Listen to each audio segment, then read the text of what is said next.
Bismillahirrahmanirrahim. Assalamualaikum warahmatullahi wabarakatuh. Perkenalkan, nama saya Wawadul Fafidarni dengan NIM 2165006 dari kelas B.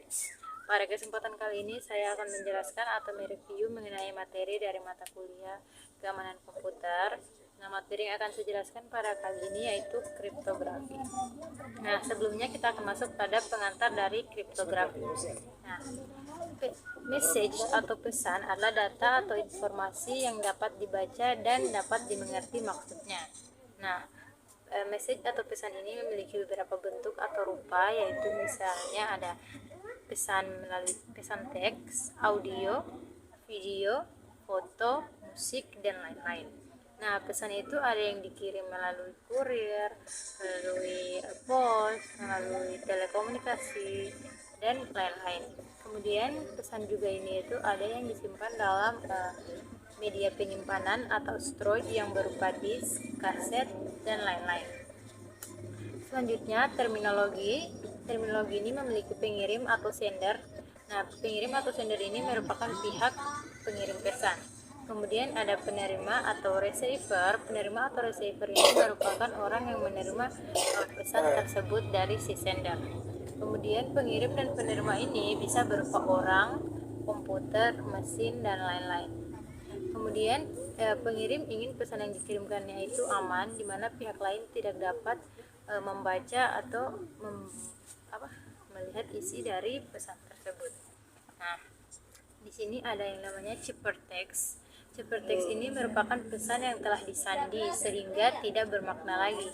Nah, tujuan dari ciphertext ini agar orang yang tidak berpihak, orang yang tidak berhak atau bukan orang yang dituju oleh si sender tidak dapat membaca pesan tersebut. Nah, kemudian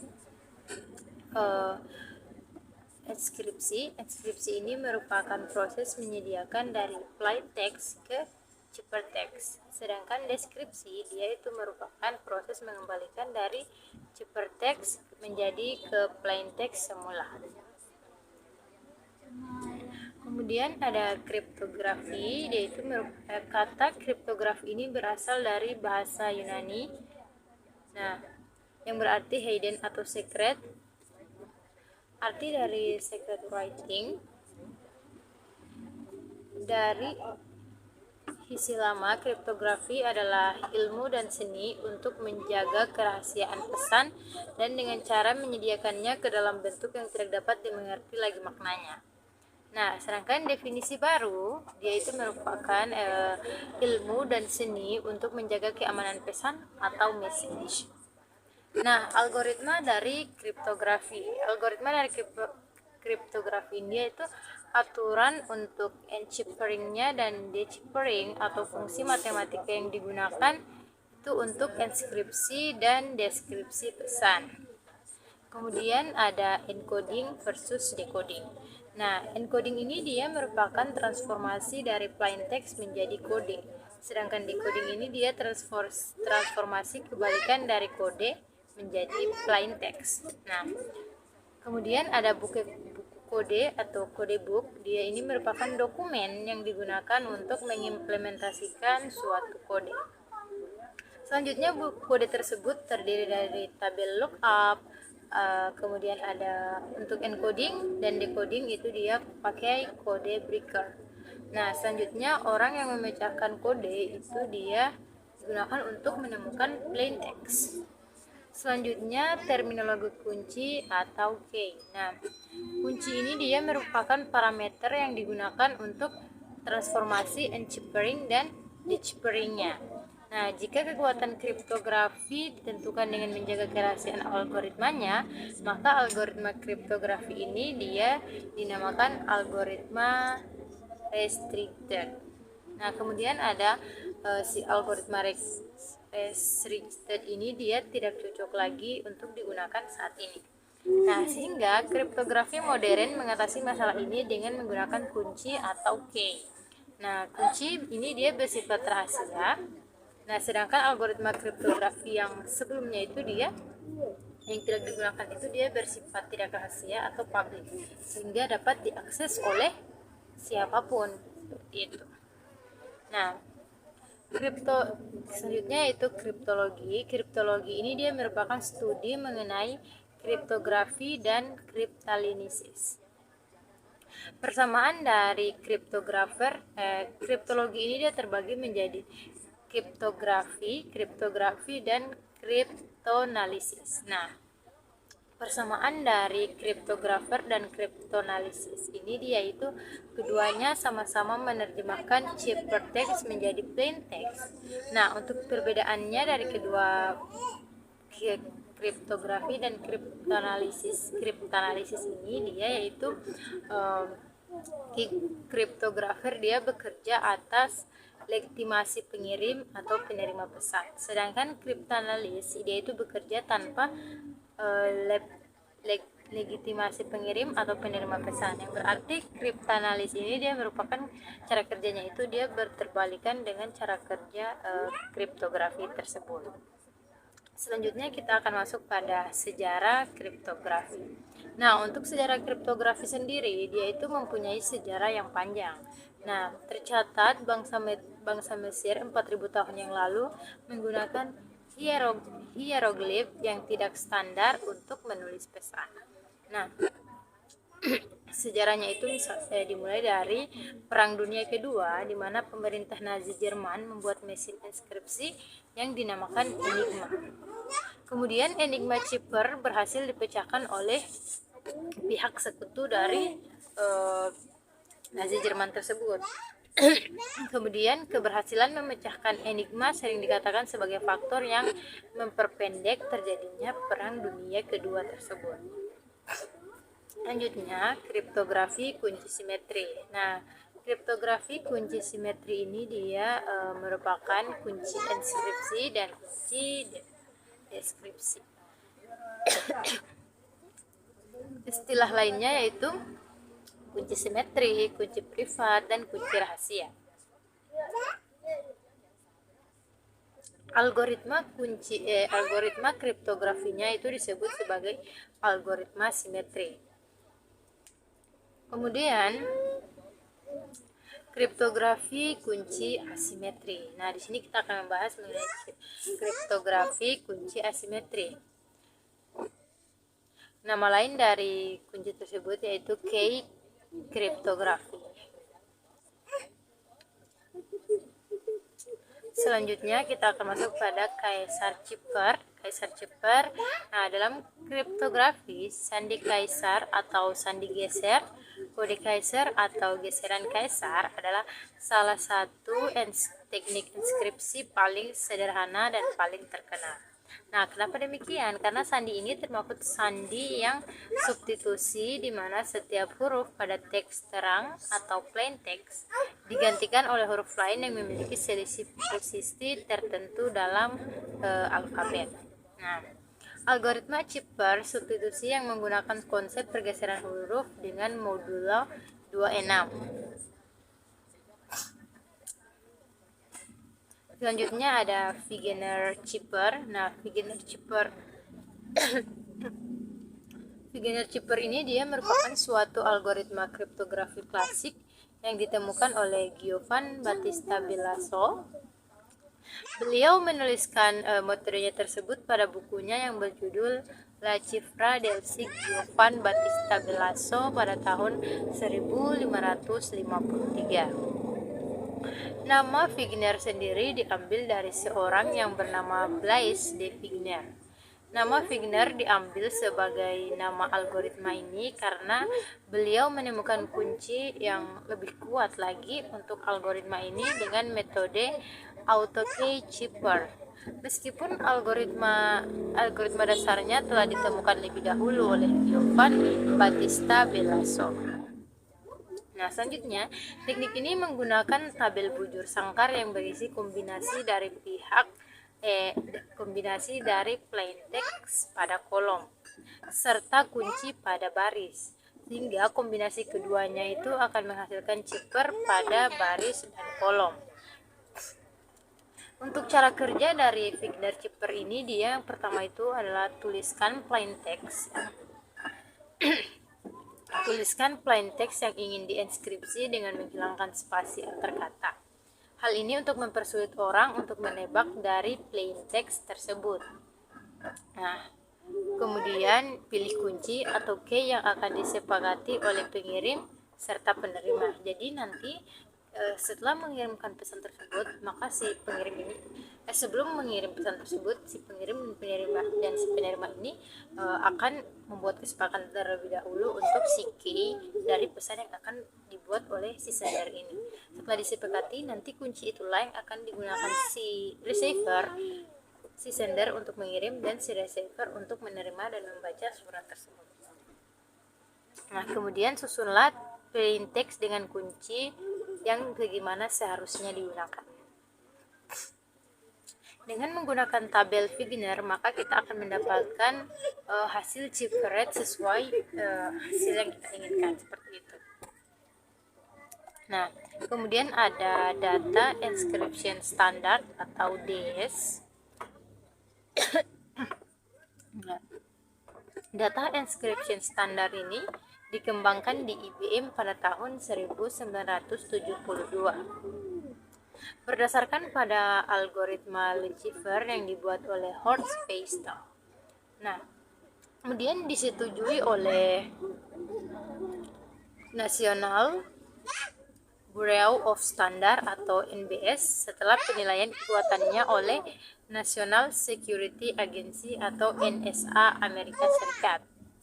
Nah, data encryption standar ini termaktub ke dalam kriptografi kunci simetri dan tergolong jenis chipper block. Nah, dia beroperasi pada ukuran blok 64 bit. Nah, panjang kunci eksternalnya itu dia 64 bit sesuai ukuran blok, tetapi hanya 56 bit yang dipakai. 8 bit varietasnya itu dia tidak digunakan lagi. Seperti itu. Kemudian setiap blok itu dia plain text atau chipper textnya itu diinskripsi dalam 16 putaran. Setiap putaran itu dia menggunakan kunci internal yang berbeda-beda. Kunci internalnya itu dia 56 bit dibangkitkan dari kunci eksternal. Nah, setiap blok yang mengalami permutasi awal atau IP dia 16 putaran enchippering dan inversi permutasi awal. Kemudian implementasi dari DES tersebut. Nah, DES ini dia sudah diimplementasikan dalam bentuk perangkat keras. Nah, kemudian dalam bentuk perangkat keras DES diimplementasikan ke dalam bentuk chip. Nah, setiap detik chip ini dia itu dapat menginskripsikan 16,8 juta blok atau 1 GB per detiknya. Nah, implementasi DES ke dalam perangkat lunak itu dapat melakukan inskripsi 32.000 blok per detik. Namun ini hanya terjadi pada komputer yang mainframe IBM-nya itu 3090. Nah, untuk keamanan dari si DES ini dia itu ditentukan oleh si kuncinya tersebut. Nah, panjang kunci eksternal DES itu dia hanya 64 bit. Namun yang dipakai cuma 56 bit, yang 8 bitnya itu tidak digunakan. Nah, pada rancangan awal panjang kunci yang diusulkan IBM adalah 128 bit. Tetapi atas permintaan NSA panjang kunci diperkecil menjadi 56 bit saja. Nah, tetapi dengan panjang 56 bit akan terdapat 256 atau sekitaran 72 sekian kemungkinan kuncinya. Nah, jika serangan exhaustive key search dengan menggunakan prosesor paralel maka dalam 1 detik dapat dikerjakan 1 juta serangan. Jadi seluruhnya diperlukan 1142 tahun untuk menemukan kunci yang benar. Kemudian pada tahun 1998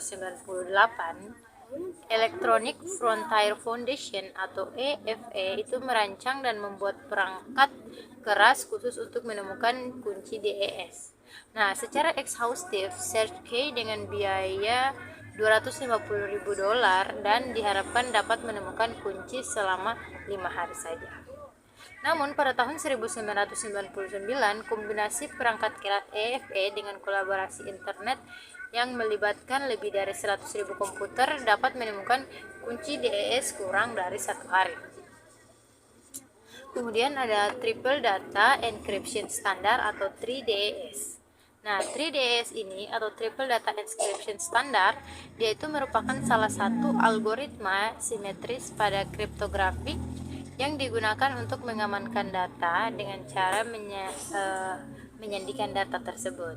Nah, proses yang dilakukan dalam penyajian data tersebut yaitu proses enskripsi dan proses deskripsi juga. Nah, algoritma 3DES atau 3DES adalah suatu algoritma pengembangan dari algoritma DES, Data Encryption Standard. Nah, perbedaan DES dengan 3DES ini terletak pada panjang kunci yang digunakan. Pada DES dia menggunakan satu kunci yang panjangnya 56 bit, sedangkan pada 3DES menggunakan 3 kunci yang panjangnya 168 bit, masing-masing panjangnya itu 56 bit. Nah, pada 3DES, 3 kunci yang digunakan bisa bersifat saling bebas, misalnya K1, K2, K3, atau hanya 2 buah kunci yang saling bebas dan satu kunci lainnya sama dengan kunci pertama, misalnya K1, K2, dan K3 atau sama dengan K1. Nah, selanjutnya, karena tingkat kerahasiaan algoritma 3DES terletak pada panjang kunci yang digunakan, maka penggunaan algoritma 3DES ini dianggap lebih aman dibandingkan dengan algoritma DES. Seperti itu. Nah, jadi sampai akhir tahun 1970-an itu hanya ada sistem kriptografi kunci simetri. Seperti itu. Kemudian satu masalah besar dalam sistem kriptografi bagaimana mengirimkan kunci rahasia, bagaimana cara kita mengirimkan kunci rahasia kita itu kepada penerima, itu yang merupakan masalah besar dalam sistem kriptografi. Seperti itu. Nah, jadi mengirim kunci rahasia ke saluran politik atau misalnya seperti telepon, internet, pos, itu dia sebenarnya sangat-sangat tidak aman. Oleh karena itu, kunci harus dikirim melalui SMS, harus dikirim melalui saluran kedua yang benar-benar aman. Nah, saluran kedua tersebut umumnya lambat dan sangat mahal. Nah, kemudian ide kriptograf kunci asimetri ini muncul pada tahun 1976. Nah, makalah pertama perihal kriptografi kunci publik ditulis oleh Dave Hellman, ilmuwan dari Stanford University di EEE. Nah, judul makalahnya itu dia New Direction in Cryptography. Namun, pada saat itu belum ditemukan algoritma kriptografi kunci asimetri yang sesungguhnya. Nah, konsep dari asimetri algoritma ini dia itu disebut juga kriptografi kunci publik. Nah, pada kriptografi kunci publik, masing-masing pengirim dan penerima mempunyai sepasang kunci. Nah, kunci publik untuk mengekskripsi pesan dan kunci privat untuk mendeskripsi pesan. Seperti itu. Nah, kemudian ada konsep dari asimetrik algoritma ini. Dia itu kriptografi kunci publik didasarkan pada fakta. Ada 2, yaitu yang pertama, komputasi untuk enskripsi atau deskripsi pesan mudah dilakukan. Kemudian yang kedua itu secara komputasi hampir tidak mungkin atau invisible menurunkan kunci privat bila diketahui kunci publik. Seperti itu. Selanjutnya, kriptografi kunci simetri versus kriptografi kunci publik. Jadi, kelebihan kriptografi kunci publik ini yang pertama, hanya kunci privat yang perlu dijaga kerahasiaannya. Ingat, hanya kunci privat yang perlu dijaga kerahasiaannya oleh setiap entitas yang berkomunikasi. Tidak ada kebutuhan mengirim kunci-kunci privat sebagaimana pada sistem simetri. Nah, yang kedua, Pasangan kunci publik atau kunci privat ini tidak perlu diubah, bahkan dalam periode waktu yang panjang. Nah, yang ketiga itu dapat digunakan untuk mengamankan pengiriman asimetri. Dan yang keempat, beberapa algoritma kunci publik dapat digunakan untuk memberi tanda tangan digital pada pesan. Selanjutnya untuk kelemahan kriptografi kunci publik sendiri, dia itu enskripsi dan deskripsi data umumnya itu lebih lambat daripada sistem simetri, karena enskripsi dan deskripsinya itu dia menggunakan bilangan yang besar dan melibatkan operasi perpangkatan yang besar, sehingga menyebabkannya itu menjadi lebih lambat daripada sistem simetri tersebut. Nah, kemudian dia ukuran ciphertextnya itu lebih besar daripada plain text. Kemudian ada ukuran kecil relatif lebih besar daripada ukuran kunci simetri tadi. Kemudian tidak adanya algoritma kunci publik yang terbukti aman. Terus kebanyakan algoritma mendasarkan keamanannya pada sulitnya memecahkan persoalan-persoalan aritmetik, misalnya seperti pemfaktoran, algoritma, dan lain-lain, yang sehingga menjadi dasar pembangkitan kunci seperti itu.